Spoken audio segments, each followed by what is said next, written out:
नमस्कार दोस्तों, progressive classes में आपका स्वागत है। आज से हम शुरू करने जा रहे हैं घटना चक्र पॉइंटर। और ये जो पॉइंटर है आधुनिक भारत के इतिहास का है। आप जानते हैं आधुनिक भारत का इतिहास, ये जो पोर्शन है काफ़ी इम्पोर्टेंट है किसी भी एग्ज़ाम्स के लिए। इस पॉइंटर से आपको 8 से 10 क्वेश्चन का बेनिफिट ज़रूर होगा। आप इसे किसी भी एग्ज़ाम में जाने से पहले एक बार क्विक रिवीजन जैसा ज़रूर कर लें। ये वीडियो इसी के पर्पज़ से बनाया गया है। और हम पहला क्वेश्चन शुरू करते हैं इसका आधुनिक भारत के इतिहास का, जिसमें है वास्को डी गामा कालीकट तट पर कब पहुंचा था। तो ये वास्को डी गामा जो है कालीकट पहुंचा था 1498 ईस्वी में। पुर्तगाली उपनिवेश का प्रथम वायसराय भारत में था कौन? Francisco Almeida. अल्मेडा जो था पुर्तगाली प्रथम वायसराय था। तीसरा क्वेश्चन है वास्को डी गामा का कालीकट में स्वागत किया था? जिमेरिन ने किया था स्वागत। वास्को डी गामा किस देश से संबंधित है? तो पुर्तगाल से। क्रिस्टोफर कोलंबस स्पेन से था। कैप्टन कुक ग्रेट ब्रिटेन से था। तास्मन हॉलैंड से था। भारत में पुर्तगाली शक्ति का वास्तविक संस्थापक कौन था? अल्बुकर्क। अल्बुकर्क जो था वास्तविक संस्थापक था, जबकि प्रथम वायसराय पुर्तगाली कौन था? Francisco Almeida. अल्मेडा प्रथम वायसराय था, जबकि वास्तविक संस्थापक जो है वो अल्बुकर्क को माना जाता है। पुर्तगालियों ने भारत में प्रथम दुर्ग का निर्माण कहाँ किया था? तो कोचीन में किया था। मध्यकाल में सर्वप्रथम भारत से व्यापार संबंध स्थापित करने वाले कौन थे? पुर्तगाली थे। भारत में प्रथम समुद्रिक व्यापारिक केंद्र स्थापित किया था पुर्तगालियों ने। बंगाल की बांदेल, चिंचसूरा, हुगली तथा श्रीरामपुर फैक्ट्रियों में से एक जो पुर्तगालियों द्वारा स्थापित की गई थी वो थी हुगली। पांडिचेरी के संदर्भ में सही कथन क्या है? तो पांडिचेरी पर कब्जा करने वाली पहली यूरोपीय शक्ति थी पुर्तगाली। पुर्तगाली जो थे पांडिचेरी पे कब्जा करने पहले यूरोपीय शक्ति थी। हुगली को बंगाल की खाड़ी में समुद्री लूटपाट के लिए अड्डा बनाया था पुर्तगालियों ने। कलकत्ता का संस्थापक कौन है? जॉब चार्नक। भारत में यूरोपीय शक्तियों के प्रवेश के संदर्भ में सही कथन है अंग्रेजों ने अपना पहला कारखाना दक्षिण भारत में मछलीपट्टनम में लगाया था। अंग्रेजों का जो पहला कारखाना था दक्षिण भारत में वो था मछलीपट्टनम। पूर्वी भारत में उड़ीसा में लगाया कब? 1633 ईस्वी में। और डुप्ले के नेतृत्व में फ्रांसीसियों ने 1746 ईस्वी में मद्रास पर कब्जा कर लिया था। डुप्ले के नेतृत्व में फ्रांसीसियों ने 1746 ईस्वी में मद्रास पर कब्जा किया। और भारत के साथ व्यापार के लिए सर्वप्रथम संयुक्त पूंजी कंपनी प्रारंभ करने वाला कौन था? तो डच जो है भारत के साथ पहली बार संयुक्त पूंजी कंपनी प्रारंभ करने वाले थे डचों ने पुर्तगालियों को पराजित किया और आधुनिक कोची में उन्होंने फोर्ट विलियम्स का निर्माण किया। डच जो है पुर्तगालियों को पराजित किया और आधुनिक कोची में उन्होंने फोर्ट विलियम्स का निर्माण किया। भारत में ईस्ट इंडिया कंपनी की सफलता का राज था भारत में राष्ट्रीय भावना की कमी। देखिए भारत में ईस्ट इंडिया कंपनी सफल क्यों हुई? तो भारत में राष्ट्रीय भावना की कमी थी। कंपनी की सेना को पश्चिमी प्रशिक्षण मिला था तथा उसके पास आधुनिक हथियार थे। भारतीय सैनिकों में राष्ट्रीय भावना का अभाव था, जिसके फलस्वरूप कोई भी जो अच्छा वेतन दे अपनी सेवा में लगा सकता था। ये सारे रीजन्स थे जिससे ईस्ट इंडिया कंपनी भारत में सफल हुई। ब्रिटिश कंपनियों में से भारत में व्यापार करने का पहला अधिकार पत्र किसे प्राप्त हुआ? तो लिवेंट कंपनी को। लिवेंट कंपनी जो थी पहली ब्रिटिश कंपनी थी जिसे ये भारत में व्यापार करने का पहला अधिकार पत्र प्राप्त हुआ। लंदन में ब्रिटिश ईस्ट इंडिया कंपनी के गठन के समय भारत का बादशाह कौन था? तो अकबर। ये क्वेश्चन काफ़ी बार पूछा जा चुका है। लंदन में ब्रिटिश ईस्ट इंडिया कंपनी के गठन के समय भारत का बादशाह कौन था? अकबर।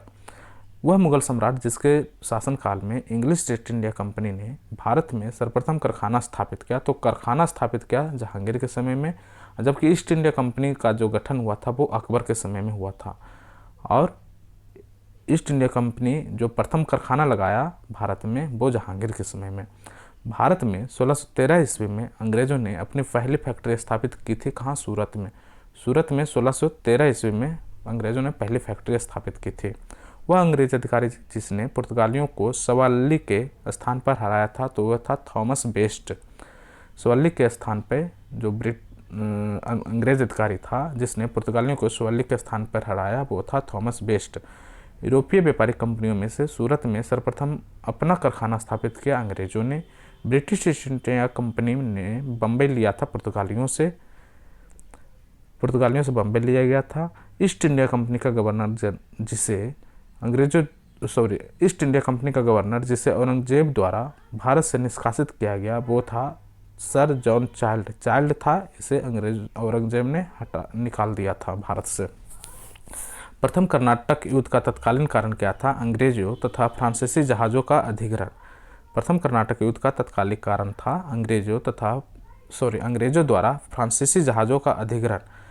प्रथम कर्नाटक युद्ध का तत्कालिक कारण था अंग्रेजों द्वारा फ्रांसीसी जहाज़ों का अधिग्रहण। कर्नाटक युद्ध लड़ा गया था अंग्रेजों और फ्रांसीसियों के मध्य। कर्नाटक युद्ध लड़ा गया अंग्रेजों और फ्रांसीसियों के मध्य। प्रथम कर्नाटक युद्ध ये सूची में लाने का है। प्रथम कर्नाटक युद्ध का जो अंत हुआ था वो एक्सला संधि से अंत हुआ था। एक्सला जो था वो प्रथम कर्नाटक युद्ध समाप्त हुआ था एक्सला संधि से। द्वितीय कर्नाटक युद्ध अनिर्णायक रहा था। तृतीय कर्नाटक युद्ध का संबंध पेरिस की संधि के अंत से है। पेरिस की संधि। द्वितीय कर्नाटक युद्ध अनिर्णायक रहा। तृतीय कर्नाटक युद्ध का जो अंत हुआ वो पेरिस की संधि से हुआ। और प्रथम मैसूर युद्ध में क्या हुआ था? ब्रिटिश की हार हुई थी। तो ये सूची में हम मिला लिए। प्रथम कर्नाटक युद्ध का अंत हुआ एक्सला संधि से। द्वितीय कर्नाटक युद्ध अनिर्णायक रहा। तृतीय कर्नाटक युद्ध का अंत हुआ पेरिस की संधि से। और प्रथम मैसूर युद्ध जो था वो ब्रिटिश की हार हुई थी। प्रथम यूरोपीय व्यक्ति जिसने भू क्षेत्र अर्जित करने के उद्देश्य से भारतीय राजाओं के झगड़ों में भाग लेने की नीति आरंभ की वो थी डुप्ले जो था भू क्षेत्र अर्जित करने के उद्देश्य से भारतीय राजाओं के झगड़े में भाग लेने की नीति प्रारंभ की। भारत में फ्रांसीसियों ने अपना पहला कारखाना स्थापित किया था सूरत में। फ्रांसीसी ईस्ट इंडिया कंपनी स्थापित हुई थी लुई 14वें के समय में फ्रांसीसी ईस्ट इंडिया कंपनी की स्थापना हुई थी। भारत में फ्रांसीसी कंपनी का संस्थापक माना जाता कॉलबर्ट को। बंगाल में डचों द्वारा स्थापित कारखाना था चिंसुरा में डचों ने पहला कारखाना स्थापित किया था बंगाल में। फ्रांसीसी दक्कन में शक्ति आंदोलन स्थापित करने में असफल रहे क्योंकि अंग्रेजों की फौज शक्तिशाली थी। भारत में यूरोपीय शक्तियों के आगमन का क्रम है पुर्तगाली, डच, अंग्रेज, फ्रांसीसी। पुर्तगाली, डच, अंग्रेज, फ्रांसीसी, पीडीएफ या पीडीईएफ।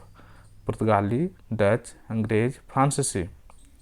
नेक्स्ट क्वेश्चन देखेंगे। पांडिचेरी का संबंध फ्रांस से था, फ्रेंच से।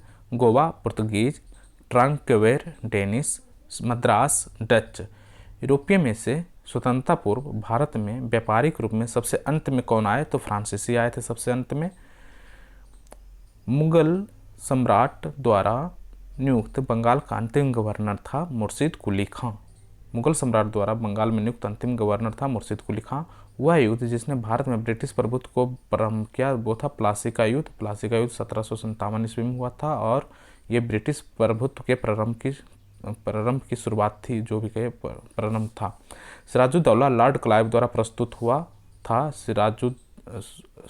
सिराजुद्दौला लॉर्ड क्लाइव द्वारा परास्त हुआ था कहाँ? प्लासी के युद्ध में।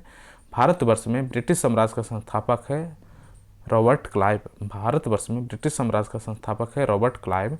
अल्बुकर्क, रॉबर्ट क्लाइव, फ्रांसीसी, डुप्ले तथा लॉर्ड कॉर्नवालिस में से जिसे स्वर्ग से उत्पन्न सेनानायक कहा जाता है, तो स्वर्ग से उत्पन्न सेनानायक कहा जाता है रॉबर्ट क्लाइव को। प्लासी का मैदान कहाँ स्थित है? पश्चिम बंगाल में। प्लासी का युद्ध लड़ा गया 1757 में। बंगाल को वह नवाब जिसने अपनी राजधानी मुर्शिदाबाद से मुंगेर स्थापित की, मीर कासिम। सबसे अधिक अनिर्णायक युद्ध जिसने अंग्रेजों के भारत में प्रभुत्व को स्थापित किया वो था बक्सर का युद्ध। सबसे अधिक निर्णायक युद्ध जिसने अंग्रेजों के भारत में प्रभुत्व को स्थापित किया वो था बक्सर का युद्ध। बक्सर के युद्ध के समय दिल्ली का शासक था शाह आलम द्वितीय बक्सर के युद्ध के समय दिल्ली का शासक था। बक्सर की लड़ाई के समय बंगाल का नवाब था मीर जाफर। इंग्लैंड की ईस्ट इंडिया कंपनी की भारत में प्रथम निर्णायक सैन्य सफलता मानी जाती है बक्सर का युद्ध। ईस्ट इंडिया कंपनी को दीवानी प्रदान की थी शाह आलम द्वितीय ने। 1765 में ईस्ट इंडिया कंपनी को बंगाल के दीवानी प्रदान किया था मुगल सम्राट ने। वह गवर्नर जिसके कार्यकाल में ईस्ट इंडिया कंपनी को शहंशाह शाह आलम द्वारा बंगाल, बिहार, उड़ीसा में दीवानी अधिकार दिया गया, तो रॉबर्ट क्लाइव। वह गवर्नर जिसके कार्यकाल में ईस्ट इंडिया कंपनी को शहंशाह शाह आलम द्वारा बंगाल, बिहार, उड़ीसा में दीवानी अधिकार दिए गए थे, तो वो था रॉबर्ट क्लाइव। शाह आलम द्वितीय ने ईस्ट इंडिया कंपनी को बंगाल, बिहार तथा उड़ीसा की दीवानी प्रदान की थी 12 अगस्त 1765 को। 12 अगस्त 1765 को शाह आलम द्वितीय ने ईस्ट इंडिया कंपनी को बंगाल, बिहार तथा उड़ीसा की दीवानी प्रदान की। इलाहाबाद की संधि के बाद रॉबर्ट क्लाइव ने मुर्शिदाबाद का उप दीवान किसे नियुक्त किया, तो मोहम्मद रजा खान को। मोहम्मद रजा खान जो है, इलाहाबाद की संधि के बाद रॉबर्ट क्लाइव ने मुर्शिदाबाद का उप दीवान नियुक्त किया था मोहम्मद रजा खान को। 1765 में दीवानी प्रदान किए जाने के बाद ब्रिटिश सबसे पहले जिस पर्वतीय जनजाति के संपर्क में आए वो है खासी। 18वीं शतक में भारत में लड़े गए युद्धों का सही कालक्रम क्या है, तो वो है अंबर का युद्ध, बंडीवास का युद्ध और बक्सर का युद्ध। अंबर का युद्ध, बंडीवास का युद्ध, बक्सर का युद्ध। बंडीवास का युद्ध हुआ था 1760 ईस्वी में, ब्रिटिश ने फ्रेंच को हराया था। 1760 ईस्वी में बंडीवास का युद्ध हुआ था और ब्रिटिश ने फ्रेंच को हराया था। नेक्स्ट क्वेश्चन देखेंगे, बक्सर का युद्ध का जो युग्म है वो है मीर कासिम विरुद्ध east India company. East India company और मीर कासिम के विरुद्ध हुआ बक्सर का युद्ध। वंडीवास का युद्ध फ्रांसीसी ईस्ट इंडिया कंपनी के बीच हुआ। चिलियावाला का युद्ध हुआ डलहौजी के विरुद्ध सिख और डलहौजी के बीच हुआ चिलियावाला का युद्ध। और खुर्दा का युद्ध मराठा और निजाम के युद्ध हुआ था। खुर्दा का युद्ध जो हुआ था निजाम और मराठे के विरुद्ध एक दूसरे में लड़े थे, निजाम और मराठे के बीच हुआ था खुर्दा का युद्ध। भारत में अंग्रेजों का सर्वाधिक विरोध किया था मराठों ने। भारत में अंग्रेजों का सर्वाधिक विरोध किया मराठों ने। रंजीत सिंह के राज में सम्मिलित था श्रीनगर। रंजीत से संबंधित थे शुक्र चक्रिया मिसल से। महाराजा रंजीत सिंह के राज की राजधानी थी लाहौर। रंजीत सिंह ने सुप्रसिद्ध कोहिनूर हीरा प्राप्त किया था शाह शुजा से। ईश्वर की इच्छा थी कि सभी धर्मों को मैं एक निगाह से देखूं, इसलिए उसने मेरी दूसरी आंख की रोशनी छीन ली। यह कथन था महाराजा रंजीत सिंह का। महाराजा रंजीत सिंह के उत्तराधिकारी थे खड़क सिंह। सिख राज का अंतिम राजा था दिलीप सिंह। पंजाब के पूर्व महाराजा दिलीप सिंह के विषय में 23 अक्टूबर 1893 को उनका निधन पेरिस में हुआ। नासिक में उनकी अंत्येष्टि हुई। उन्होंने कभी भी सिख धर्म नहीं छोड़ा था, वह कभी भी रूस नहीं गए थे। में से सही कथन क्या है, तो उनका निधन हुआ था 23 अक्टूबर 1893 को और उनका निधन पेरिस में हुआ था, ये कथन सही है। 23 अक्टूबर 1893 को दिलीप सिंह का निधन हुआ पेरिस में। पंजाब के विलय के पश्चात पंजाब पर शासन करने के लिए 3 परिषद के सदस्य थे, Henry Lawrence, John Lawrence, Charles Greville Mansel. Henry Lawrence, John Lawrence और चार्ल्स ग्रेविल माउंटसेल। प्रथम मैसूर युद्ध, आंग्ल मैसूर युद्ध में विजय हुए कौन? हैदर अली। प्रथम आंग्ल मैसूर युद्ध में विजय हुआ हैदर अली। और ये कब हुआ था? प्रथम आंग्ल मैसूर युद्ध ये हुआ था 1766 से 69 के बीच। 1766 से 69 के बीच। कलकत्ता में एशियाटिक सोसाइटी की स्थापना के समय बंगाल का गवर्नर जनरल था वारेन हेस्टिंग्स। सुरक्षा प्रकोष्ठ की नीति संबंधित थे वारेन हेस्टिंग्स से। बंगाल में द्वैत शासन प्रणाली को समाप्त किया वारेन हेस्टिंग्स ने। वह गवर्नर जनरल जिस पर ब्रिटिश संसद में महाभियोग का मुकदमा चलाया गया वारेन हेस्टिंग्स। भारत में न्यायिक संगठन की स्थापना की थी लॉर्ड कॉर्नवालिस ने। वह गवर्नर जनरल जिसने भारत की प्रसिद्ध सिविल सर्विस ऑफ इंडिया का सृजन किया, जो कालांतर में भारतीय सिविल सेवा के नाम से जानी गई, वो कॉर्नवालिस था। लॉर्ड कॉर्नवालिस की कब्र स्थित है गाजीपुर में। बसीन की संधि पर हस्ताक्षर हुआ था अंग्रेज और बाजीराव द्वितीय के मध्य 1802 ईस्वी में। लॉर्ड वेलेस्ली की सहायक संधि स्वीकार करने वाला प्रथम जो मराठा सरदार था वो था पेशवा बाजीराव द्वितीय। सहायक संधि को क्रियान्वित किया गया लॉर्ड वेलेस्ली के काल में। सहायक संधि व्यवस्था को स्वीकार करने वाला प्रथम भारतीय देशी शासक था हैदराबाद का निजाम। हैदराबाद, मैसूर, अवध, सिंधिया में लॉर्ड वेलेस्ली के साथ सहायक संधि करने वाला राज्यों का जो क्रम है वो है हैदराबाद, मैसूर, अवध और सिंधिया। हैदराबाद, मैसूर, अवध और सिंधिया। सहायक संधि स्वीकार करने वाला पहला शासक था अवध का नवाब जो था सहायक संधि स्वीकार करने वाला पहला शासक था। और यदि प्रश्न काल में वेलेस्ली का सहायक संधि पूछा जाए तो उसका उत्तर होगा हैदराबाद। हैदराबाद के निजाम, इंदौर के होलकर राज्य, जोधपुर के राजपूत राज तथा मैसूर के शासक में से सहायक संधि स्वीकार नहीं की थी कौन? इंदौर के होलकर ने सहायक संधि स्वीकार नहीं की थी और उसने होल्ड कर रखा था। होल्ड कर रखा था होल्कर ने सहायक संधि स्वीकार नहीं की। इस तरह से याद कर लीजिए। भारतीय राज्यों पर अंग्रेजी प्रभुत्व स्थापित करने के लिए प्रशासन में सहायक संधि प्रणाली का सूत्रपात किया था लॉर्ड वेलेस्ली ने। प्रशासन में सहायक संधि प्रणाली का सूत्रपात किया लॉर्ड वेलेस्ली ने। ईस्ट इंडिया कंपनी का राजपूत राज्यों में सहायक संधि करने का मुख्य उद्देश्य था अंग्रेजों की प्रभुसत्ता स्थापित करना। उस समय जब नेपोलियन की शक्ति के सामने यूरोप में साम्राज्य धराशायी हो रहे थे, तत्कालीन समय में वह ब्रिटिश गवर्नर जनरल जिसने भारत में ब्रिटिश पताका फहराए रखा लॉर्ड वेलेस्ली। आंग्ल नेपाल युद्ध जिसके शासनकाल में हुआ था लॉर्ड हेस्टिंग्स। सही मिलान करना है। हेक्टर मुनरो बक्सर का युद्ध, लॉर्ड हेस्टिंग्स आंग्ल नेपाल युद्ध, लॉर्ड वेलेस्ली चौथे आंग्ल मैसूर युद्ध, लॉर्ड कॉर्नवालिस तृतीय आंग्ल मैसूर युद्ध। तृतीय आंग्ल मराठा युद्ध का संबंध है लॉर्ड हेस्टिंग्स से। टॉमस मुनरो मद्रास के गवर्नर रहे कब? 1820 से 1827 ईस्वी में।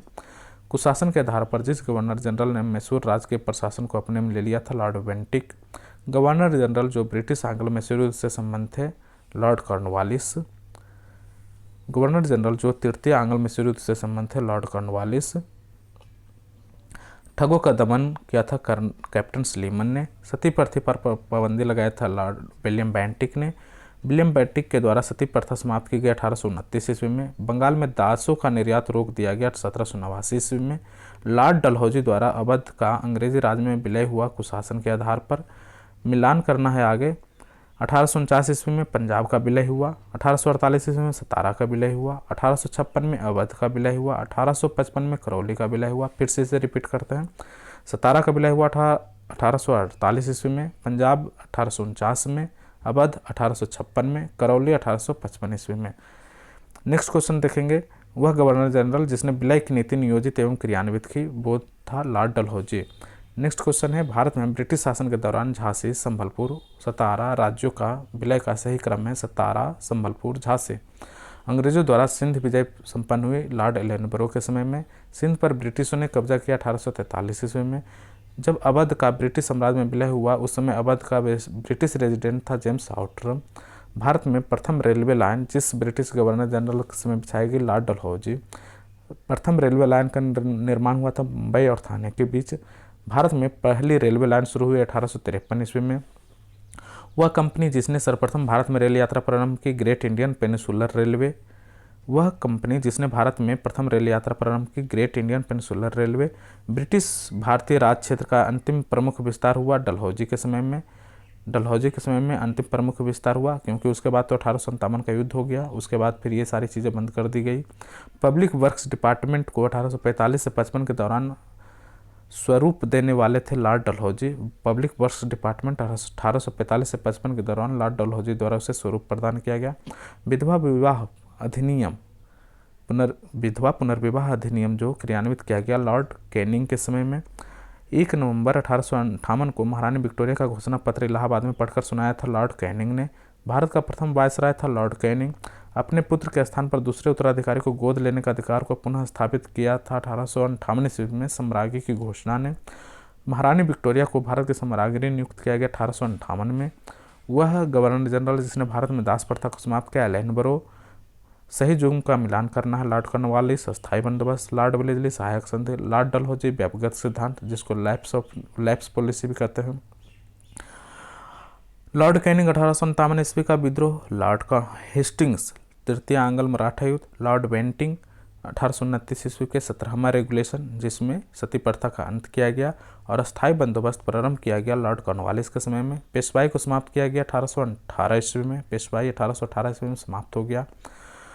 सर जॉन शोर का संबंध है सुमेलित करना है तो सर जॉन शोर निष्क्रिय रहा। लॉर्ड एलनबरो सिंध का विलय हुआ। लॉर्ड डलहौजी अवध का विलय हुआ। लॉर्ड वेलेस्ली चौथा आंग्ल में मैसूर युद्ध संबंधित है। फिर से सुमेलित करना है। लॉर्ड डलहौजी अवध का विलयीकरण। लॉर्ड डफरिन भारतीय राष्ट्रीय कांग्रेस की स्थापना। लॉर्ड विलियम बेंटिक 1833 का पारित होना चार्टर एक्ट।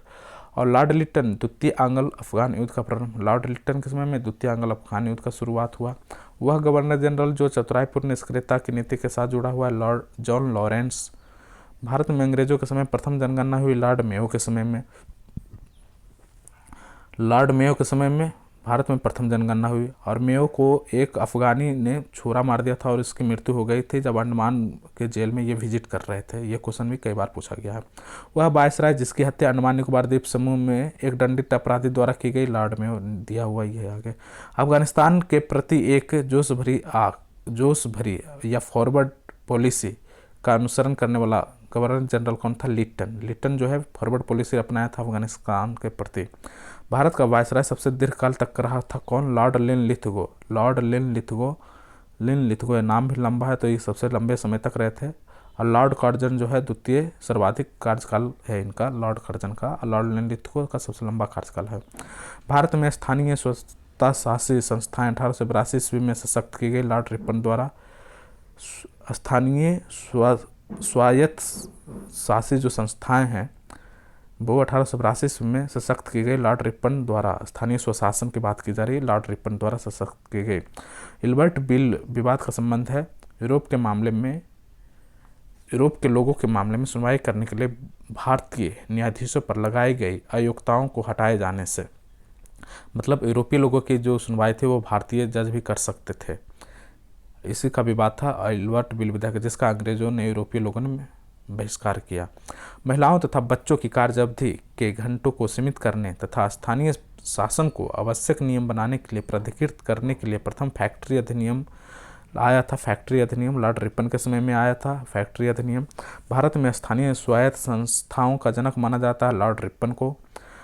मिलान करना है, क्लाइव बंगाल में दोहरा शासन, बेंटिंग अंग्रेजी शिक्षा, चार्ल्स मेटकॉफ प्रेस पर से प्रतिबंध हट गया, लॉर्ड बेंटिंग सती प्रथा का अंत, लॉर्ड रिपन स्वायत्त संस्थाएं, लॉर्ड कर्जन बंगाल का विभाजन। अगला क्वेश्चन देखेंगे, भारतीय पुरातत्व सर्वेक्षण की स्थापना हुई थी लॉर्ड कर्जन के समय में। भारतीय पुरातत्व सर्वेक्षण की स्थापना हुई लॉर्ड कर्जन। भारत प्राचीन स्मारक संरक्षण एक्ट पारित हुआ लॉर्ड कर्जन के समय में। भारत में कर्जन के प्रशासन की तुलना औरंगजेब से की थी जीके गोखले ने। भारत में कर्जन के प्रशासन की तुलना औरंगजेब से की थी जीके गोखले ने। भारत में ब्रिटिश साम्राज्य के दौरान lord Curzon, lord Chelmsford, lord Hardinge, lord Irwin viceroy का सही कार्यक्रम क्या है? तो यह है लॉर्ड कर्जन पहले है 1905 ईस्वी में, लॉर्ड हार्डिंग, लॉर्ड चेम्सफोर्ड और lord Irwin. Lord Curzon, lord Hardinge, Chelmsford और इरविन। फुट डालो राज करो की नीति अपनाई गई लॉर्ड कर्जन द्वारा। वह गवर्नर जनरल जिसने सबसे पहले पृथक निर्वाचन मंडल की व्यवस्था मुसलमानों को जीतने और उन्हें कांग्रेस के विरुद्ध करने के लिए इस्तेमाल की, वो था लॉर्ड मिंटो वायसराय था। एक भारत का एकमात्र यहूदी viceroy Lord reading. Pitt's India act Warren Hastings के समय में आया। Pitt's India act. Doctrine of lapse Dalhousie के समय में। वर्नाकुलर प्रेस एक्ट लिटन के समय में। इल्बर्ट बिल रिपन के समय में। ठगी का दमन विलियम बेंटिक। रिंग फेंस की नीति वारेन हेस्टिंग्स। ब्रिटिश भारत की राजधानी का कलकत्ता से दिल्ली स्थानांतरित किया गया लॉर्ड हार्डिंग के समय में।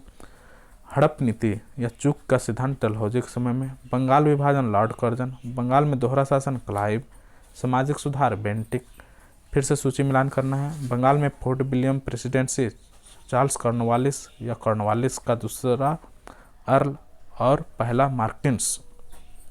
ये मिलान करते हैं फिर से। बंगाल में फोर्ट विलियम प्रेसिडेंसी का गवर्नर जनरल रेगुलेटिंग एक्ट 1773 के अधीन हुआ था और ये इसका मिलान है चार्ल्स कॉर्नवालिस का दूसरा अर्ल और पहला मार्किन्स। भारत का गवर्नर जनरल चार्टर एक्ट 1833 के अधीन, जिसका मिलान है James Andrew brown Ramsay, Dalhousie का अर्ल और मार्किन्स।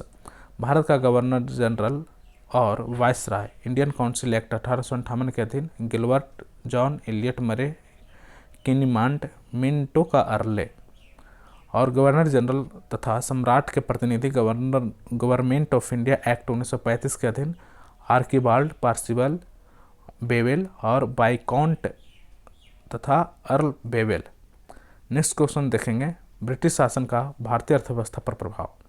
भारत में उपनिवेशी शासनकाल में होम चार्जेज भारत से संपत्ति दोहन का महत्वपूर्ण अंग था।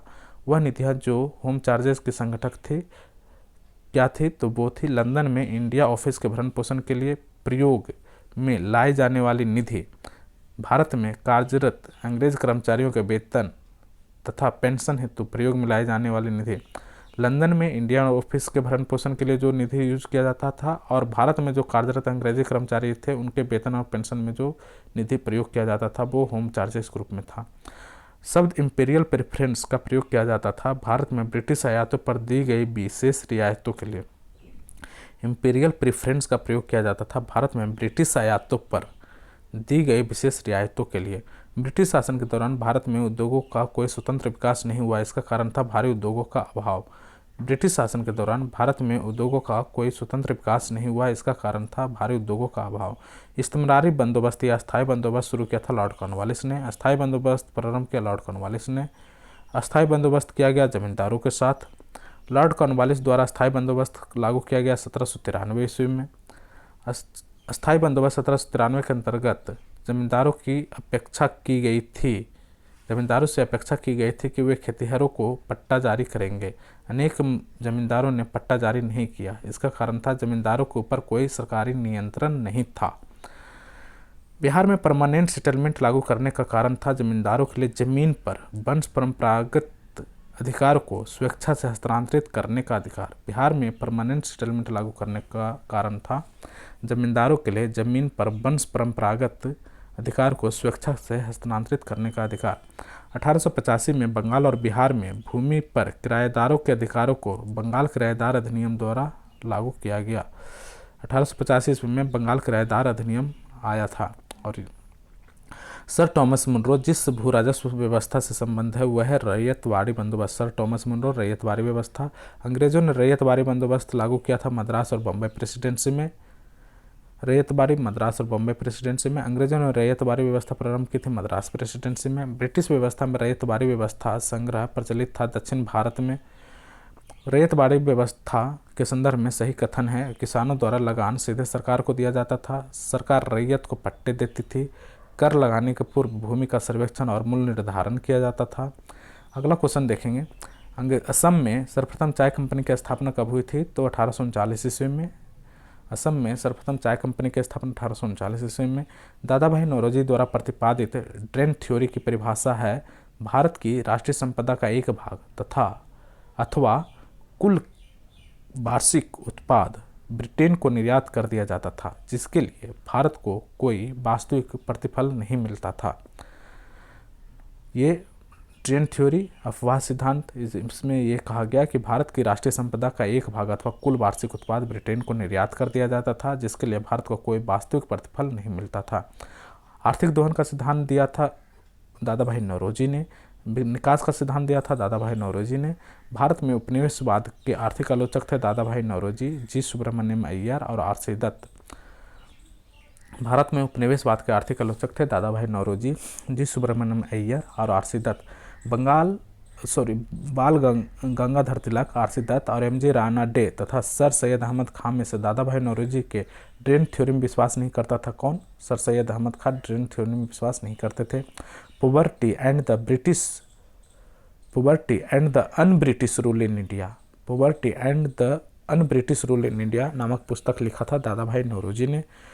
दादा भाई नौरोजी की भारतीय राष्ट्रीय आंदोलन को सर्वाधिक प्रभावी देन थी। उन्होंने इस बात को अभिव्यक्त किया कि ब्रिटेन भारत का आर्थिक शोषण कर रहा। दादा भाई नौरोजी की भारतीय राष्ट्रीय आंदोलन में सर्वाधिक प्रभावी देन थी कि उन्होंने यह बताया कि ब्रिटेन जो है भारत का आर्थिक शोषण कर रहा है। भारत में ब्रिटिश आर्थिक नीति घिनौनी है, यह विचार व्यक्त किया था कार्ल मार्क्स ने। भारत में ब्रिटिश आर्थिक नीति घिनौनी है, यह विचार व्यक्त किया था कार्ल मार्क्स ने। अब देखेंगे 1857 की क्रांति। अंग्रेजी भारतीय सेना में चर्बी वाले कारतूस से चलने वाली एनफील्ड राइफल को शामिल किया गया दिसंबर 1856 ईस्वी में। एनफील्ड राइफल जो शामिल हुआ था दिसंबर 1856 ईस्वी में। भारत के प्रथम स्वतंत्रता संग्राम का प्रमुख तत्कालिक कारण था अंग्रेजों का धर्म में हस्तक्षेप का संदेह। अंग्रेजों द्वारा जो भारतीयों के धर्म में हस्तक्षेप का संदेह था प्रथम स्वतंत्रता संग्राम का तत्कालिक कारण। मंगल पांडे की घटना हुई थी बैरकपुर में। मंगल पांडे सिपाही थे 34वीं बंगाल इन्फेंट्री के थे। मंगल पांडे जो थे 34वीं बंगाल नेटिव इन्फेंट्री के सिपाही थे। 1857 के विद्रोह के दौरान बहादुर शाह ने साहेब ए आलम बहादुर का खिताब दिया था बख्त खां को। बख्त खाई सेनापति थे बहादुर शाह जफर के। 1857 की क्रांति का मुख्य कारण था ब्रिटिश साम्राज्य की नीति। 1857 की क्रांति सर्वप्रथम प्रारंभ हुई मेरठ से। 1857 के स्वतंत्रता संग्राम से संबंधित पहली घटना थी सैनिकों का दिल्ली के लाल किले पर पहुंचना। 1857 के स्वतंत्रता संग्राम का प्रतीक था कमल और रोटी। 1857 के संग्राम में झांसी, मेरठ, दिल्ली और कानपुर केंद्रों में से सबसे पहले अंग्रेजों ने पुनः अधिकृत किया दिल्ली को सबसे पहले अधिकृत किया। 1857 के स्वतंत्रता संघर्ष की वीरांगना महारानी लक्ष्मीबाई की जन्मस्थली थी वाराणसी। 1857 में बरेली विद्रोह का नेता था खान बहादुर। बरेली में खान बहादुर।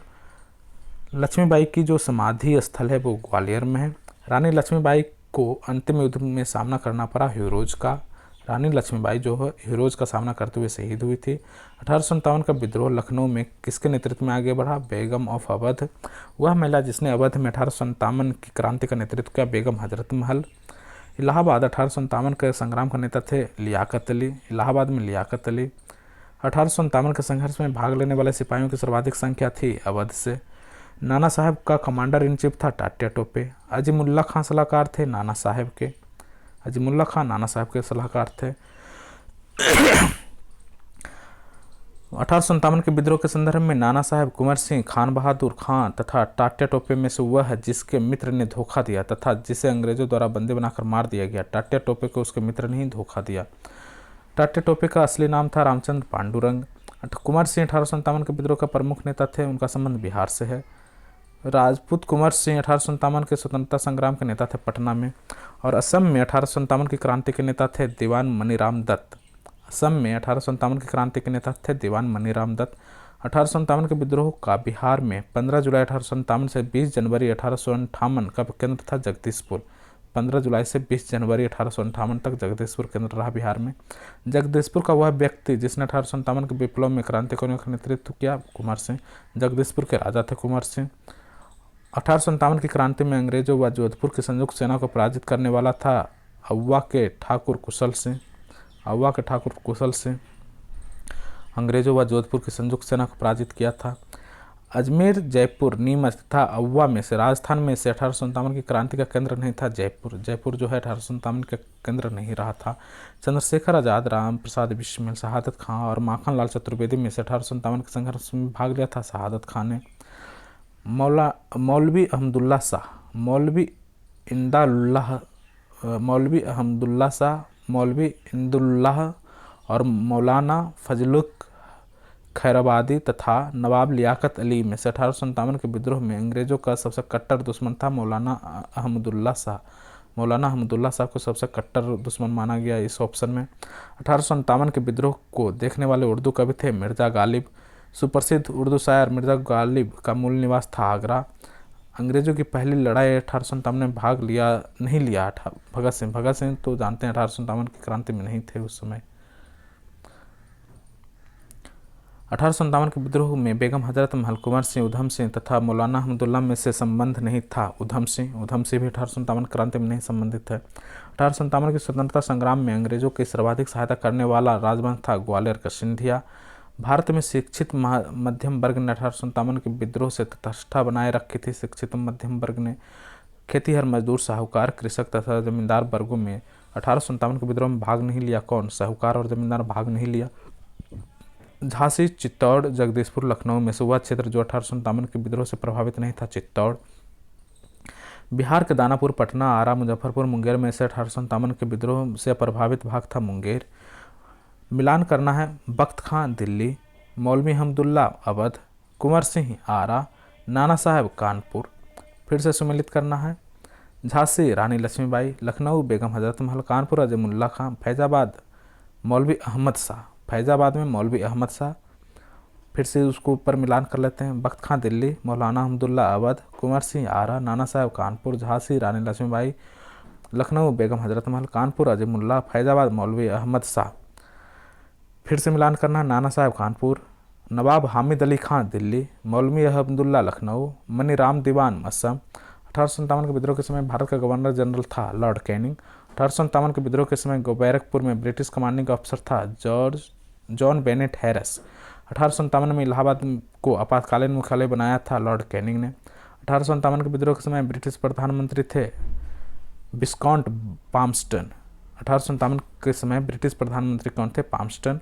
1857 का विद्रोह मुख्यतः असफल रहा किसी समान योजना और केंद्रीय संगठन की कमी के कारण। कोई भी समान योजना नहीं था और केंद्रीय संगठन नहीं था, इस कारण 1857 क्रांति विफल रहा। इसके अलावा और भी बहुत सारे कारण हैं। 1857 के प्रथम स्वतंत्रता संग्राम असफल हुआ क्योंकि भारतीय सिपाहियों में उद्देश्य की एकता की कमी थी।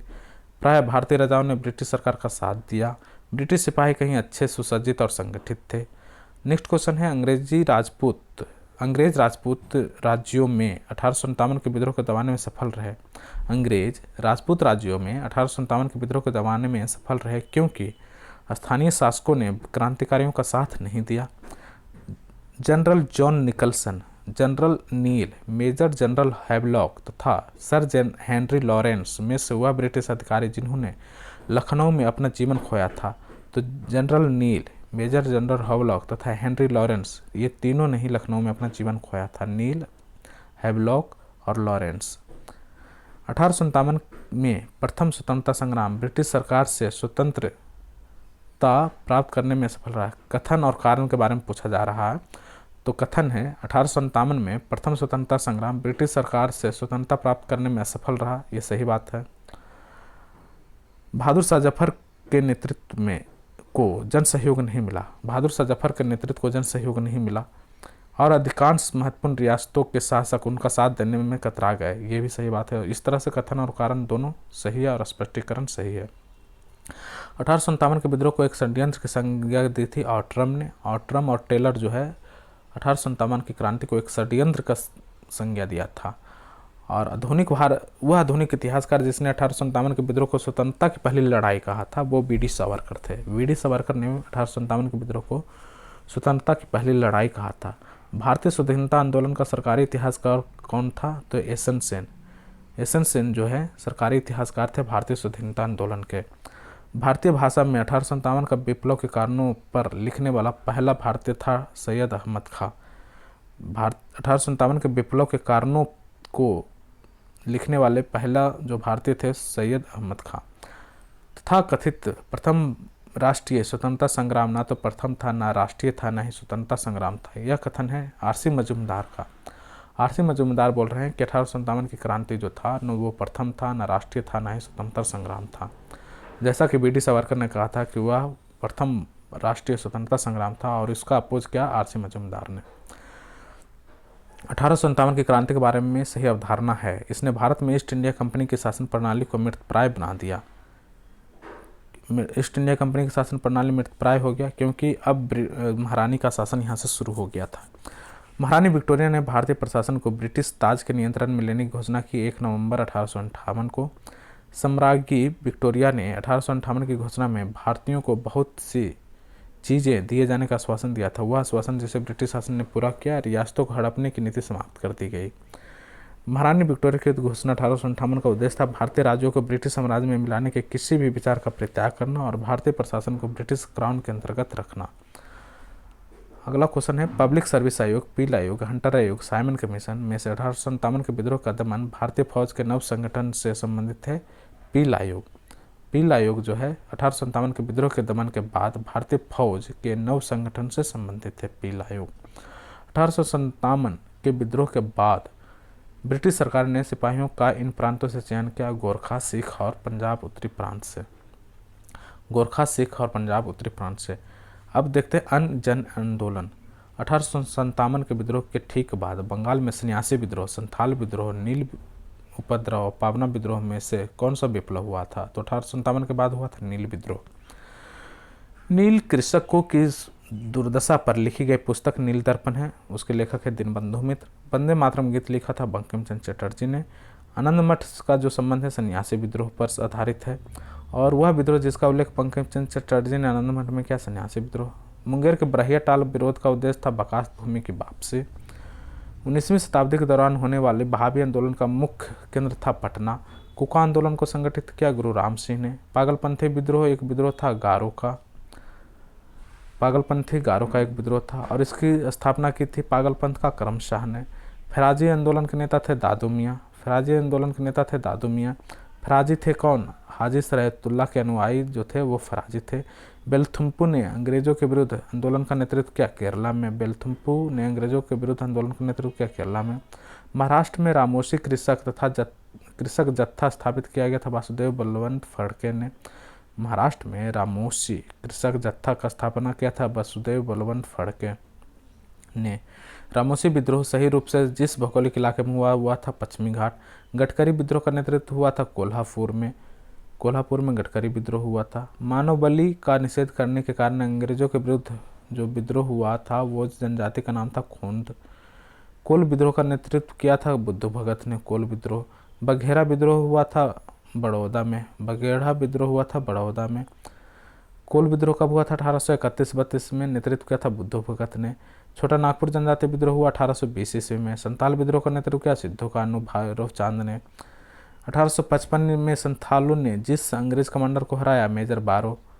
भील विद्रोह, कोल विद्रोह, रंपा विद्रोह संथाल विद्रोह में से वह जो महाराष्ट्र में घटित हुए भील विद्रोह महाराष्ट्र में हुआ था। अगला क्वेश्चन देखेंगे। मेवाड़, बंगाल और पास के क्षेत्रों में भीलों में सामाजिक सुधार के लिए लसोड़िया आंदोलन का सूत्रपात किया था गोविंद गिरी ने।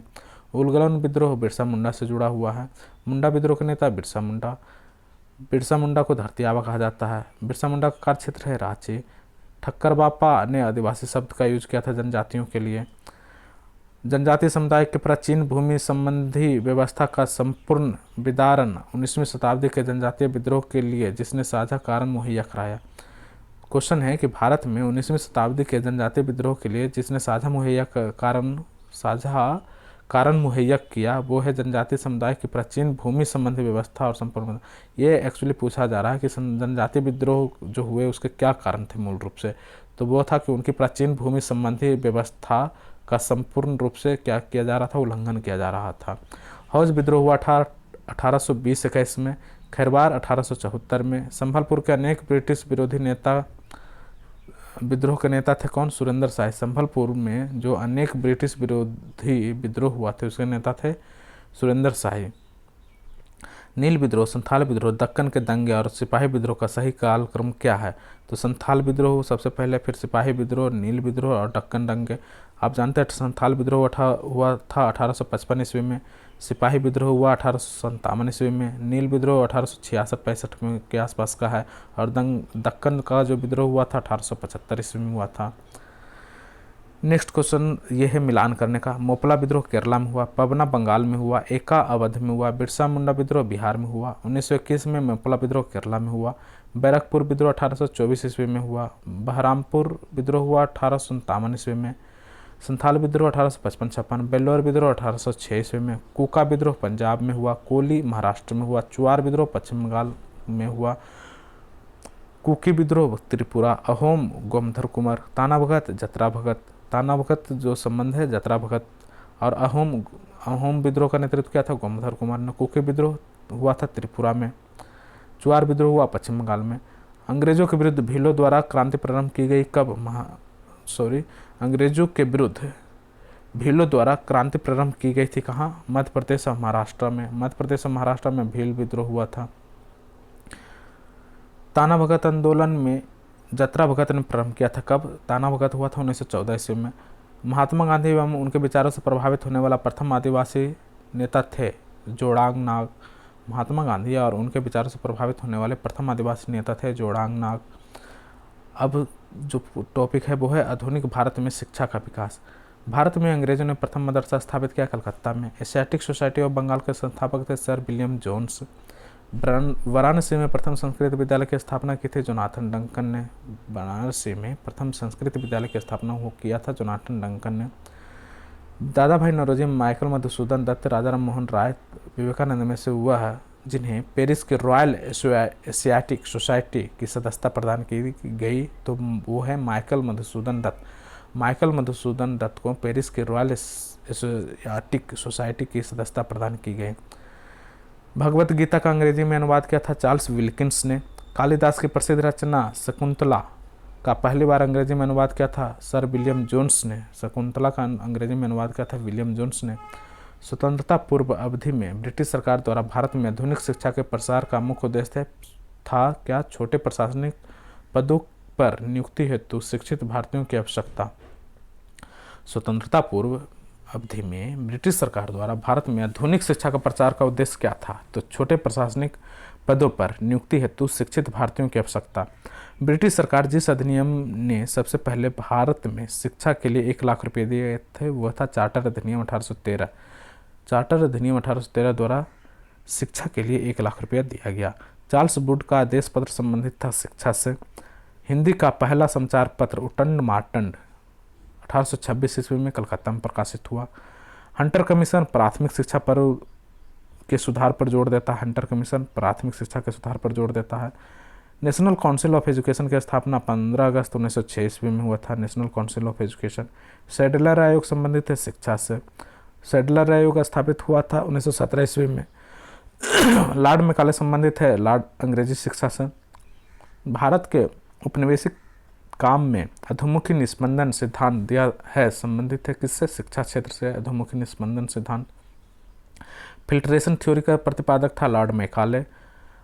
भारत में आधुनिक शिक्षा प्रणाली की नींव पड़ी 1835 के मैकाले के स्मरण पत्र से। भारत में आधुनिक शिक्षा प्रणाली की नींव पड़ी 1835 के मैकाले के स्मरण पत्र से। भारत में अंग्रेजी शिक्षा प्रारंभ की गई लॉर्ड विलियम बेंटिक के शासनकाल में। अंग्रेजी शिक्षा प्रारंभ की गई लॉर्ड विलियम बेंटिक के शासनकाल में। भारत में प्रथम 3 विश्वविद्यालय कलकत्ता, मद्रास और बम्बई की स्थापना हुआ था 1857 ईस्वी में। 3 विश्वविद्यालय 1857 ईस्वी में बना, जिसके सतत प्रयत्नों से बम्बई में प्रथम महिला विश्वविद्यालय की स्थापना हुई हुआ था डी.के. कॉर्बे। डी.के. कॉर्बे के समय में प्रथम महिला विश्वविद्यालय की स्थापना हुई। डी.के. कॉर्बे के सतत प्रयत्नों से बम्बई में प्रथम महिला विश्वविद्यालय की स्थापना हुई। डेक्कन एजुकेशनल सोसाइटी की स्थापना संबंधित है BG. Tilak. Deccan educational society की स्थापना कौन किए थे? BG. Tilak. Hindu college Calcutta, Delhi college, Mayo college तथा मुस्लिम एंग्लो ओरिएंटल कॉलेज में सर्वप्रथम स्थापित हुआ था हिंदू कॉलेज कलकत्ता। हिंदू कॉलेज कलकत्ता सबसे पहले बना इन सारे ऑप्शन में से, जिसमें ऑप्शन था Hindu college Calcutta, Delhi college, Mayo college और मुस्लिम एंग्लो ओरिएंटल कॉलेज। इनमें सर्वप्रथम स्थापित हुआ Hindu college Calcutta. David Hare और अलेक्जेंडर डफ के साथ मिलकर जिसने कलकत्ता में हिंदू कॉलेज की स्थापना किया था राजाराम मोहन राय ने।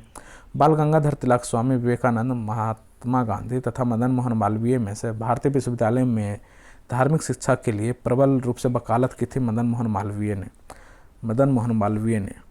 बनारस हिंदू विश्वविद्यालय का शिलान्यास किया था लॉर्ड हार्डिंग ने। बनारस हिंदू विश्वविद्यालय का शिलान्यास किया था लॉर्ड हार्डिंग ने। अलीगढ़ मुस्लिम विश्वविद्यालय, अलीगढ़ डॉक्टर भीमराव अंबेडकर विश्वविद्यालय लखनऊ, फिर से पढ़ता हूँ इसे, अलीगढ़ मुस्लिम विश्वविद्यालय अलीगढ़, डॉक्टर भीमराव अंबेडकर विश्वविद्यालय लखनऊ, बनारस हिंदू विश्वविद्यालय वाराणसी तथा इलाहाबाद विश्वविद्यालय में से सर्वप्रथम केंद्रीय विश्वविद्यालय घोषित किया गया बनारस हिंदू विश्वविद्यालय वाराणसी। वाराणसी जो BHU है उसे सर्वप्रथम केंद्रीय विश्वविद्यालय घोषित किया गया। आधुनिक भारत में प्रेस का विकास अगला टॉपिक है। आधुनिक भारत में प्रेस का विकास। भारत का पहला समाचार पत्र था बंगाल गजर। विलेजली जो है प्रेस सेंसरशिप लागू किया था विलेजली ने। लॉर्ड रिपन ने वर्नाकुलर प्रेस एक्ट को रद्द कर दिया था। कब? 1858 ईस्वी में लॉर्ड रिपन ने वर्नाकुलर प्रेस एक्ट को रद्द कर दिया। लॉर्ड लिटन जो है वर्नाकुलर प्रेस एक्ट को लाया था।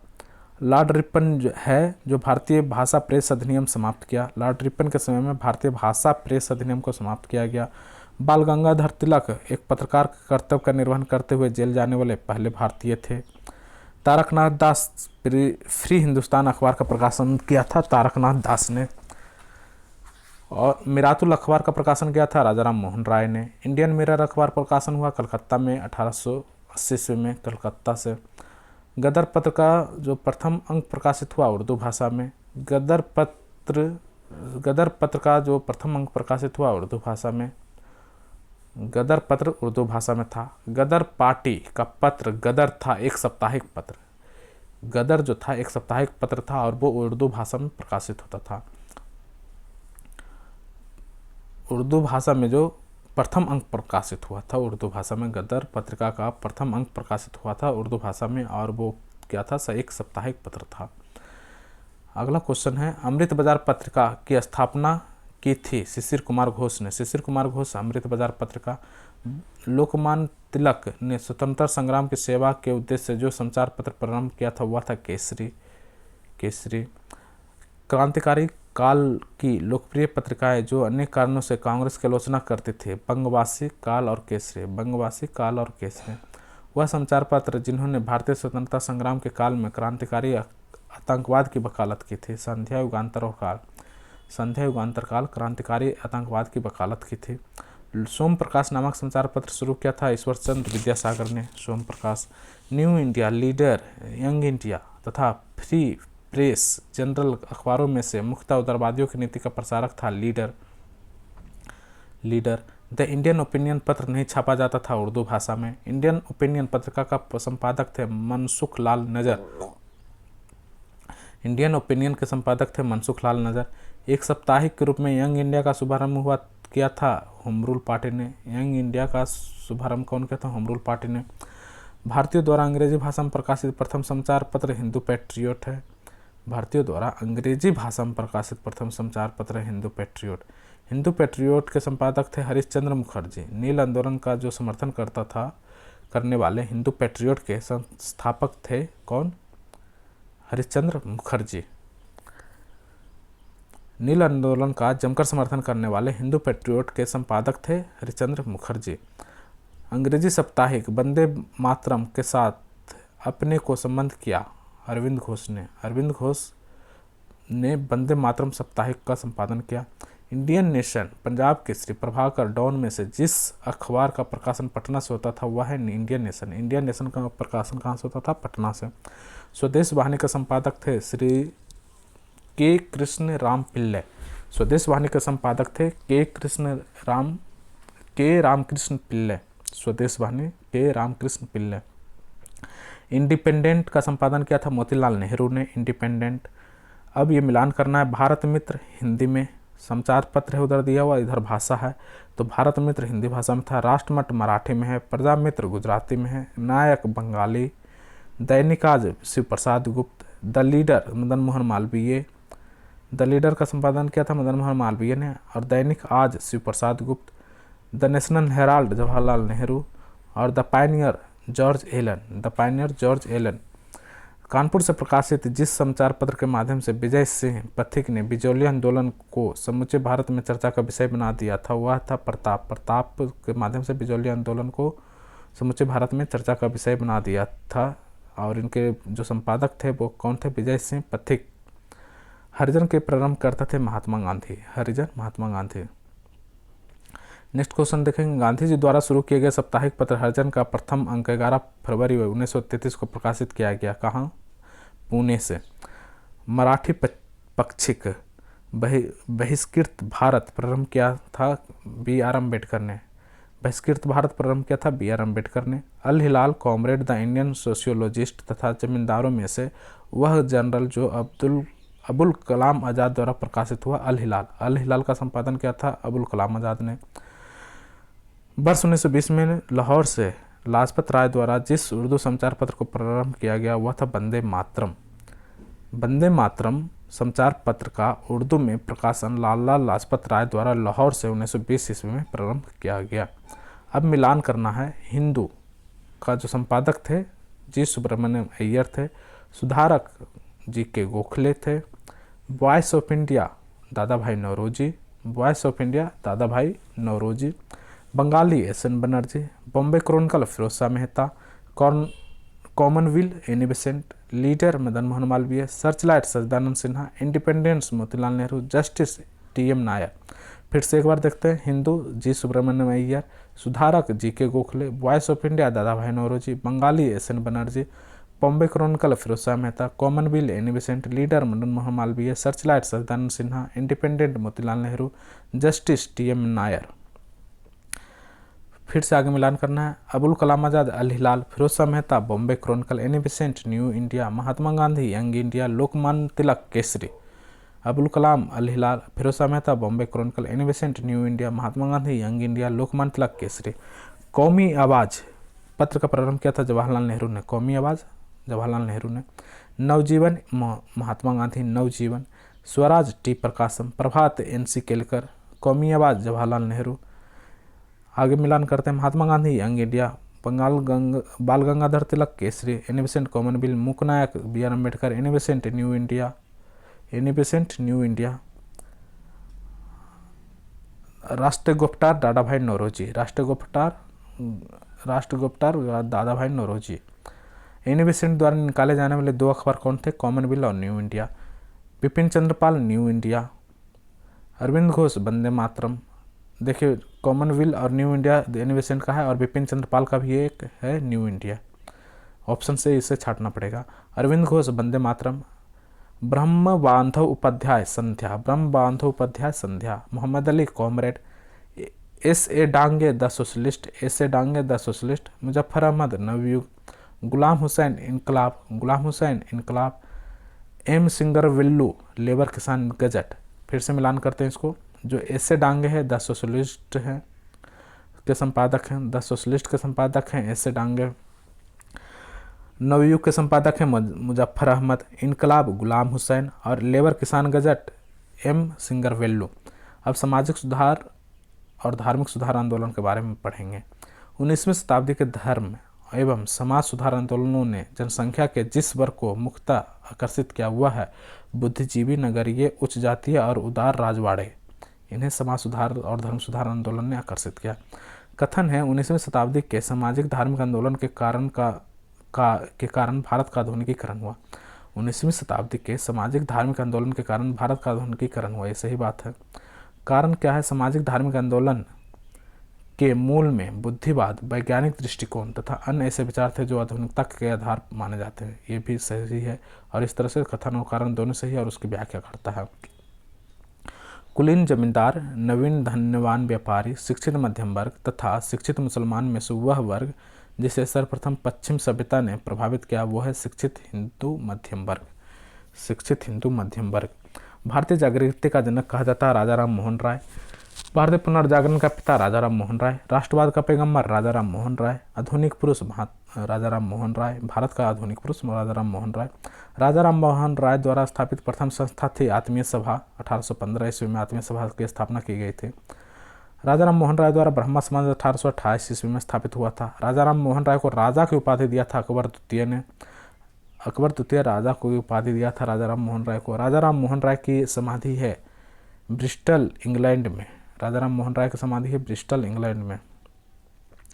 Calcutta Unitarian Committee, Tabernacle of New Dispensation तथा इंडियन रिफॉर्म एसोसिएशन में से केशव चंद्र सेन का संबंध है, केशव चंद्र सेन का संबंध है टेबरनिकल ऑफ न्यू इंडिया डिस्पेंसन तथा इंडियन रिफॉर्म एसोसिएशन की स्थापना से। केशव चंद्र सेन ने स्थापित किया था Tabernacle of New India Dispensation and Indian Reform Association. भारतीय ब्रह्मा समाज के संस्थापक थे केशव चंद्र सेन। ब्रह्मा समाज का सिद्धांत आधारित है एकेश्वरवाद पर, बाल विवाह, सती प्रथा, पश्चात शिक्षा तथा मूर्ति पूजा में से वह जिसका विरोध राजा राम मोहन राय ने नहीं किया था। पश्चात शिक्षा का विरोध इन्होंने नहीं किया, मूर्ति पूजा का विरोध किया, सती प्रथा का विरोध किया, बाल विवाह का विरोध किया।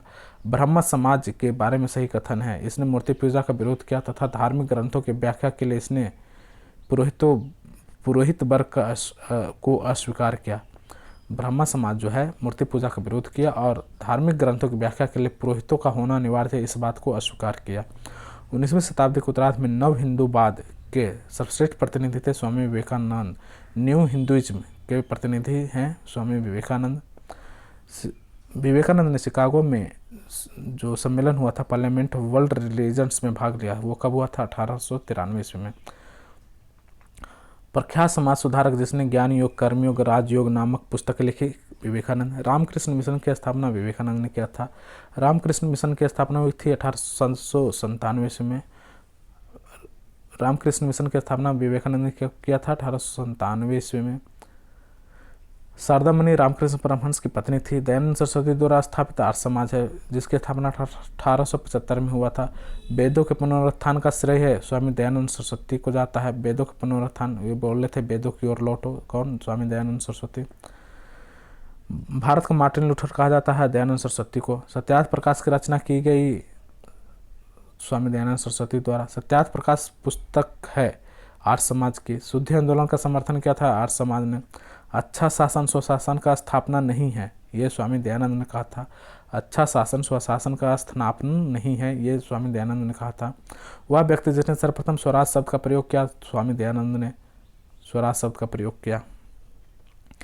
तुलसीदास, राजा राम मोहन राय तथा स्वामी विवेकानंद तथा दयानंद सरस्वती का सही कालक्रम क्या है? तो तुलसीदास सबसे पहले होंगे, फिर राजा राम राजा राम मोहन राय होंगे, फिर दयानंद सरस्वती होंगे, फिर स्वामी विवेकानंद। आप इनका कार्यकाल भी देख सकते हैं। तुलसीदास जो है अकबर का समकालीन है। राजा राम मोहन राय 1828 ईस्वी में ब्रह्मा समाज की स्थापना कर रहे हैं, 1815 ईस्वी में आत्मीय समाज की स्थापना कर रहे हैं। दयानंद सरस्वती 1875 ईस्वी में किए हैं आर्य समाज की स्थापना, और स्वामी विवेकानंद 1893 ईस्वी में शिकागो सम्मेलन में भाग ले रहे हैं। तो इस तरह से हम इसे अरेंज कर सकते हैं। प्रार्थना समाज की स्थापना किया था आत्माराम पांडुरंग ने। प्रार्थना समाज की स्थापना किया था आत्माराम पांडुरंग ने। महाराष्ट्र में प्रार्थना समाज का मुख्य संचालक था एम जी रानाडे। महाराष्ट्र में प्रार्थना समाज का मुख्य संचालक थे एम जी रानाडे। देव समाज संस्थापक शिव नारायण अग्निहोत्री। सत्यशोधक समाज 1873 ईस्वी में ज्योतिबा फुले। 1873 ईस्वी में ज्योतिबा फुले सत्यशोधक समाज की स्थापना किया। गुलामगिरी के लेखक ज्योतिबा फुले। पिछड़े वर्ग का उत्थान का मुख्य कार्यक्रम सत्यशोधक समाज का था। पिछड़े वर्ग का उत्थान मुख्य कार्यक्रम था ये। सत्यशोधक समाज ने संगठित किया महाराष्ट्र में एक जाति विरोधी आंदोलन को। वह बंगाली नेता जिसने सामाजिक धार्मिक सुधार का विरोध किया और रूढ़िवादिता का समर्थन किया, ये राधाकांत देव थे, जो सामाजिक सुधार आंदोलन का विरोध किया और रूढ़िवादिता का समर्थन किया। राधा स्वामी संस्था जो सत्संग है, राधा स्वामी सत्संग, इसके संस्थापक थे शिवदयाल साहेब राधा स्वामी जो सत्संग होता है उसके संस्थापक हैं। महाराष्ट्र का वह सुधारक जिसे लोकहितवादी कहा जाता है गोपाल हरि देशमुख। महाराष्ट्र में विधवा पुनर्विवाह हेतु अभियान का नेतृत्व किया विष्णु परशुराम पंडित ने। महाराष्ट्र में विधवा पुनर्विवाह हेतु अभियान का नेतृत्व किया विष्णु परशुराम पंडित ने। 19वीं शताब्दी के महानतम पारसी समाज के संस्थापक थे। 19वीं सदी के महानतम पारसी समाज सुधारक थे बहरामजी एम मलाबरी। 19वीं सदी के महानतम पारसी समाज सुधारक थे Behramji M Malabari. The Age of Consent Act पारित हुआ 1891 ईस्वी में। The Age of Consent Act पारित हुआ 1891 ईस्वी में। अगला है उनका प्रबल संबल प्रिंसिपल फोर्ट था सामाजिक और धार्मिक सुधार, जिसने सामाजिक बुराइयों के निराकरण के लिए विधान निर्माण का सहारा लिया था और बाल विवाह पर्दा प्रथा के उन्मूलन के लिए अविराम परिश्रम किया। सामाजिक समस्याओं पर राष्ट्रीय स्तर पर विचार विमर्श को प्रोत्साहित करने हेतु उसने भारतीय राष्ट्रीय सामाजिक सम्मेलन का उद्घाटन किया, जिसके अधिवेशन बहुत वर्षों तक भारतीय राष्ट्रीय कांग्रेस के साथ होते रहे। इस उदाहरण का सांकेतिक व्यक्ति है महादेव गोविंद रानडे। ये सारी बातें महादेव गोविंद रानडे द्वारा की से संबंधित हैं। भारतीय स्वतंत्रता आंदोलन के समय राष्ट्रीय सामाजिक सम्मेलन नेशनल सोशल कॉन्फ्रेंस का गठन किया गया। नेशनल सोशल कॉन्फ्रेंस का गठन किया गया। इसके गठन के लिए उत्तरदायी कारण क्या थे? तो भारतीय राष्ट्रीय कांग्रेस अपने कार्यक्रम में सामाजिक सुधारों को नहीं रखना चाहती थी, इसीलिए प्रस्तुत उद्देश्य के लिए उसने अलग से संगठन बनाने का सुझाव दिया और इसके लिए नेशनल सोशल कॉन्फ्रेंस का गठन किया गया। सही कथन क्या है? तो केशव चंद्र सेन के नेतृत्व में ब्रह्मा समाज ने नारी शिक्षा के लिए आंदोलन चलाया। ठीक है, केशव चंद्र सेन के नेतृत्व में ब्रह्मा समाज ने नारी शिक्षा के लिए आंदोलन चलाया। विनोबा भावे ने शरणार्थियों में काम करने के लिए सर्वोदय समाज की स्थापना की। विनोबा भावे ने सर्वोदय समाज की स्थापना की। 1856 में पारित जो कानून हुए वह है धार्मिक अशुभता कानून और धार्मिक हिंदू विधवा पुनर्विवाह कानून। 1856 ईस्वी में जो कानून पारित हुए वह है धार्मिक अशुभता कानून तथा हिंदू विधवा पुनर्विवाह कानून। पश्चिम भारत के डी.के. कर्वे का नाम जिस संदर्भ में आता हुआ है स्त्री शिक्षा और विधवा पुनर्विवाह। डी.के. कर्वे स्त्री शिक्षा और विधवा पुनर्विवाह से जुड़े हुए हैं पश्चिम भारत के।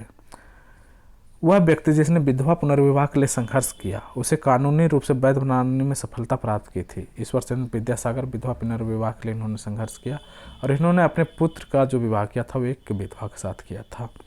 सही कथन है 1829 ईस्वी में विलियम बेंटिंग ने सती प्रथा को कानून द्वारा अपराध घोषित किया। ठीक है, ये 1856 ईस्वी में सरकार ने कानून बनाया जिसके अनुसार हिंदू विधवाएं पुनर्विवाह कर सकती थी। ये भी सही है। 1875 ईस्वी में स्वामी दयानंद सरस्वती द्वारा आर्य समाज की स्थापना किया गया। ये भी सही है। 1843 ईस्वी के एक्ट 5 ने गैर कानूनी बना दिया था किसको? दास्ता को या गुलामी को। 1843 ईस्वी के एक्ट 5 ने गैर कानूनी बना दिया था।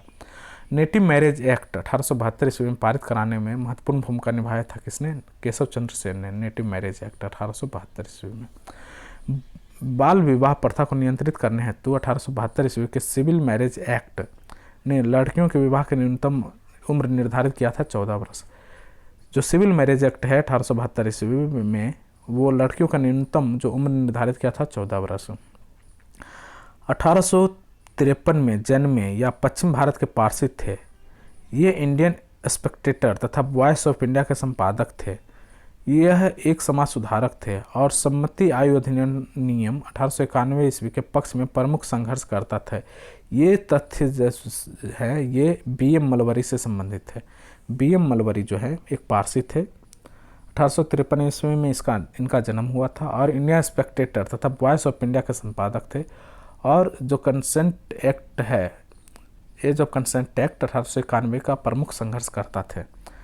नेक्स्ट क्वेश्चन है, शारदा अधिनियम के अंतर्गत लड़कियों तथा लड़कों के विवाह का जो न्यूनतम आयु था वो था 14 वर्ष और 18 वर्ष। 14 वर्ष लड़कियों के लिए, 18 वर्ष लड़कों के लिए। शारदा एक्ट संबंधित था बाल विवाह के प्रतिबंध से। थियोसोफिकल सोसाइटी की स्थापना की थी मैडम ब्लॉटवर्स्की ने। थियोसोफिकल सोसाइटी की सफलता मुख्यतः थी एनी बेसेंट के कारण। राजा राम मोहन राय ब्रह्मा समाज की स्थापना किए। दयानंद सरस्वती आर्य समाज, विवेकानंद रामकृष्ण मिशन, महादेव गोविंद रानाडे प्रार्थना समाज, प्रार्थना समाज महादेव गोविंद रानाडे।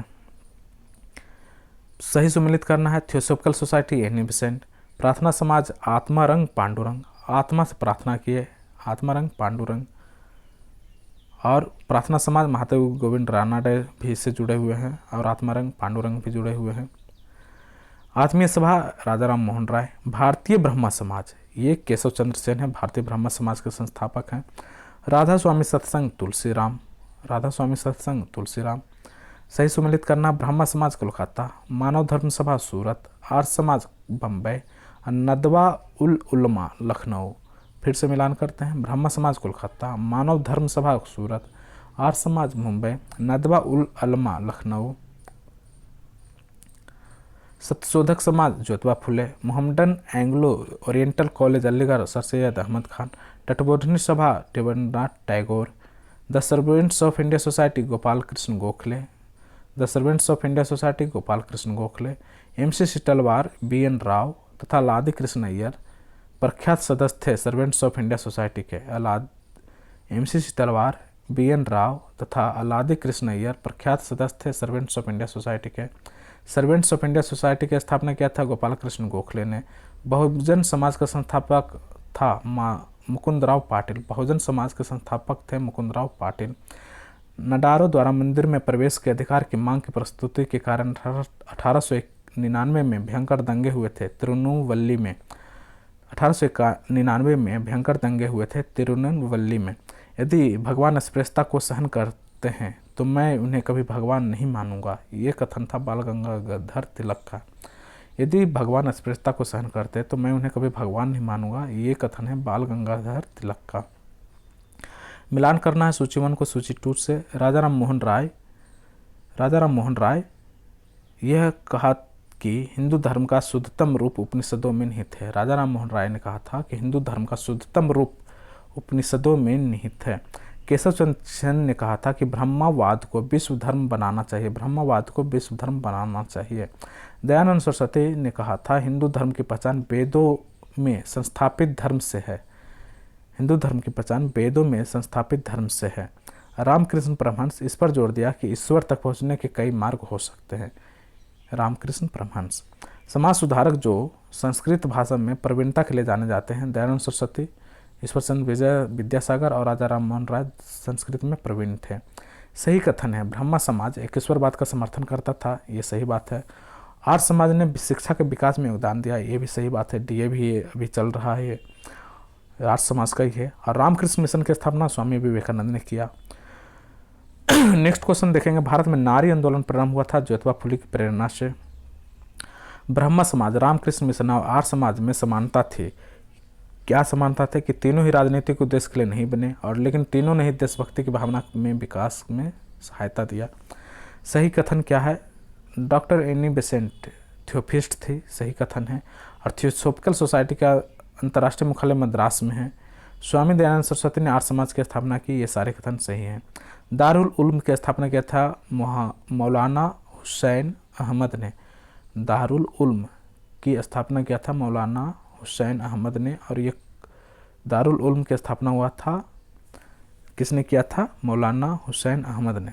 नेक्स्ट क्वेश्चन देखेंगे, देवबंद आंदोलन जो यूपी संयुक्त प्रांत में प्रारंभ हुआ, और ये कब प्रारंभ हुआ? 1866 ईस्वी में देवबंद आंदोलन।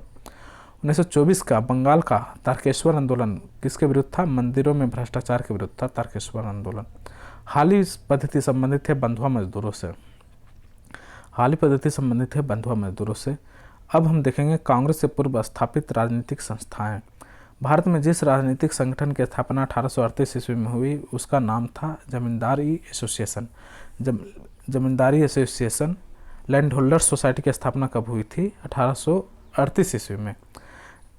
The Deccan Association, the Indian Association, the Madras Mahajan Sabha, the Poona सार्वजनिक सभा में से जिसने 1875 ईस्वी में हाउस ऑफ कॉमन्स में एक संयुक्त याचिका प्रस्तुत करते हुए ब्रिटिश संसद में भारत के प्रत्यक्ष प्रतिनिधित्व की मांग की, वह थी द पूना सार्वजनिक सभा। पूना सार्वजनिक सभा ने 1875 ईस्वी में हाउस ऑफ कॉमन्स में एक याचिका प्रस्तुत करते हुए ब्रिटिश संसद में भारत के प्रत्यक्ष प्रतिनिधित्व की मांग की थी, पूना सार्वजनिक सभा ने। इंडियन एसोसिएशन के संस्थापक हैं S N Banerjee. Indian association S N Banerjee, S N Banerjee. Indian association भारतीय राष्ट्रीय कांग्रेस से पूर्व सबसे प्रमुख संस्था थी Indian association of Kolkata. Indian association of Kolkata. Satyendra Nath Tagore, Surendra Nath Banerjee, R C. Dutta और सुभाष चंद्र बोस में से वह नेता जो ब्रिटिश द्वारा इंडियन सिविल सर्विस से बर्खास्त किए गए थे वह थे सुरेंद्र नाथ बनर्जी। सुरेंद्र नाथ बनर्जी द्वारा स्थापित उस संगठन का नाम जिसका 1886 ईस्वी में इंडियन नेशनल कांग्रेस में विलय हो गया उसका नाम था Indian national conference. Indian national conference का 1886 ईस्वी में विलय हो गया। अगला क्वेश्चन देखेंगे, राजनीतिक सुधारों को लेकर विरोध करने वाले पहले भारतीय थे सुरेंद्र नाथ बनर्जी। राजनीतिक सुधारों को लेकर विरोध करने वाले पहले भारतीय थे सुरेंद्र नाथ बनर्जी। सही कालक्रम क्या है? बॉम्बे एसोसिएशन सबसे पहले स्थापित हुआ, फिर इंडियन लीग, फिर इंडियन एसोसिएशन और उसके बाद मद्रास महाजन सभा। Bombay association, Indian league, Indian association और मद्रास महाजन सभा। मद्रास महाजन सभा की स्थापना हुआ 1884 ईस्वी में। 1885 में स्थापित बॉम्बे प्रेसिडेंसी एसोसिएशन के संस्थापकों में से एक थे फिरोज शाह मेहता। फिरोज शाह मेहता बॉम्बे प्रेसिडेंसी एसोसिएशन के संस्थापकों में से एक थे। सही सुमेलित करना है। ब्रिटिश इंडिया सोसाइटी की स्थापना कहाँ हुई? लंदन में। East India Association London, National India Association London, ये तीनों ही लंदन में है। British India Society, East India Association और National India Association London. Indian Association Kolkata. संस्थाओं का सही कालक्रम क्या है? बंग Bhasha Prakashika Sabha, land Holders society, ये कालक्रम में स्थापित किया गया है। तो बंग भाषा प्रकाशिका सभा सबसे पहले है, फिर लैंड होल्डर्स सोसाइटी है, फिर बंगाल ब्रिटिश इंडिया सोसाइटी है, उसके बाद इंडियन लीग है। फिर से पढ़ता हूँ इसे, बंग Bhasha Prakashika Sabha, land holder society, Bengal British India society और इंडियन लीग। अगला है सुमेलित करने वाला। लैंड होल्डर्स सोसाइटी की स्थापना किया था देवेंद्रनाथ टैगोर ने। ब्रिटिश इंडिया सोसाइटी की स्थापना किया था विलियम एडम्स ने। Indian Society Anand Mohan Bose. Indian association S N Banerjee. फिर से मिलान करते हैं। Land holder Society Dwarkanath Tagore, British India Society William Adams, Indian Society Anand Mohan Bose, Indian association S N Banerjee. अगला सुमेलित करते हैं। Indian League Shishir Kumar Ghosh, Indian Association Anand Mohan Bose, भारतीय राष्ट्रीय उदार संघ सुरेंद्र नाथ बनर्जी, भारतीय राष्ट्रीय उदार संघ Surendra Nath Banerjee. United India Syed Ahmad Khan, United India Patriotic Association पूरा नाम है, United India Patriotic Association Syed Ahmad Khan. अब मिलान करना है। एशियाटिक सोसाइटी ऑफ बंगाल बना 1784 ईस्वी में, एशियाटिक सोसाइटी ऑफ बम्बई बना 1804 ईस्वी में, royal Asiatic society of great Britain 1823 ईस्वी में, land holder society of Bengal 1838 ईस्वी में, land holder society of Bengal 1838 ईस्वी में, royal Asiatic society of great Britain 1823 में, एशियाटिक सोसाइटी ऑफ बम्बई 1804 में, एशियाटिक सोसाइटी ऑफ बंगाल 1784 ईस्वी में। बार बार इसे हम रिपीट करते हैं एक बार और। एशियाटिक सोसाइटी ऑफ बंगाल 1784 में, एशियाटिक सोसाइटी ऑफ बंगाल 1784 में, एशियाटिक सोसाइटी ऑफ बॉम्बे 1804 में, royal Asiatic society of great Britain 1823 में, land holder society of Bengal 1838 ईस्वी में। फिर से सूची मिलान करना है। British India Association Radhakant Dave, Bombay Presidency Association K T Telang, Central Mohammedan National Association Sir Syed Ameer Ali, Central Mohammedan National Association Syed Ameer Ali. Servants of India Society Gopal Krishna Gokhale, Servants of India Society Gopal Krishna Gokhale. इसे भारत सेवक संघ भी कहा जाता है, गोपाल कृष्ण गोखले। भारतीय राष्ट्रीय कांग्रेस की स्थापना किया था ए.ओ. ह्यूम ने। अब हम देखेंगे भारतीय राष्ट्रीय कांग्रेस के बारे में, और इसकी स्थापना किया था ए.ओ. ह्यूम ने। भारतीय राष्ट्रीय कांग्रेस के संस्थापक थे एक असैनिक सेवक। भारतीय राष्ट्रीय कांग्रेस की स्थापना हुई 1885 ईस्वी में। पहला अधिवेशन हुआ, उसमें 72 प्रतिनिधि भाग लिए। प्रथम राष्ट्रीय कांग्रेस का जो अधिवेशन हुआ बॉम्बे में हुआ। भारतीय राष्ट्रीय कांग्रेस के पहले अध्यक्ष थे W.C. बनर्जी। भारतीय राष्ट्रीय कांग्रेस का 1885 ईस्वी में महासचिव था ए.ओ. ह्यूम। भारतीय राष्ट्रीय कांग्रेस के स्थापना के समय भारत के वायसराय थे लॉर्ड डफरिन। कांग्रेस सूक्ष्मदर्शी अल्पसंख्यक जनता का प्रतिनिधित्व बताते हुए उसका मजाक उड़ाया था लॉर्ड डफरिन ने। लॉर्ड डफरिन ने कहा था कि कांग्रेस सूक्ष्मदर्शी अल्पसंख्यक को जनता का प्रतिनिधित्व करती है। सूक्ष्मदर्शी अल्पसंख्यक जनता का प्रतिनिधित्व करती है, किसने कहा था? लॉर्ड डफरिन ने। दादा भाई नौरोजी, जी सुब्रमण्यम अय्यर, जस्टिस राणा डे, सुरेंद्रनाथ बनर्जी में से भारतीय राष्ट्रीय कांग्रेस के स्थापना अधिवेशन में उपस्थित नहीं था कौन? सुरेंद्रनाथ बनर्जी नहीं उपस्थित थे। भारतीय राष्ट्रीय कांग्रेस के दूसरे अधिवेशन की अध्यक्षता किया था दादा भाई नौरोजी ने। दादा भाई नौरोजी दूसरे अधिवेशन की अध्यक्षता किए थे। कांग्रेस के लिए समर्थन प्राप्त करने के लिए 1889 ईस्वी में एक समिति स्थापित की गई। उस समिति का सभापति कौन था? William Digby.